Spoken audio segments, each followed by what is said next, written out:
आज हमारी मिट्ठू का पहला ट्रेन जर्नी है। मिट्ठू थोड़ी थोड़ी डरी हुई है और उसको खिड़की पास बैठाए हैं। ये है बोलपुर स्टेशन और यही है मिट्ठू की पहली ट्रेन जर्नी। ये है मम्मी,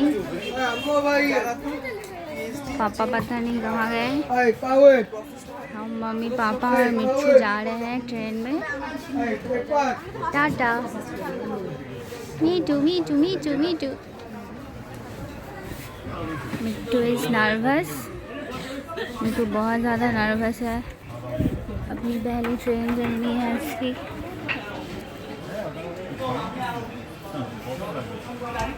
आज हमारी मिट्ठू का फर्स्ट ट्रेन का प्लेन है।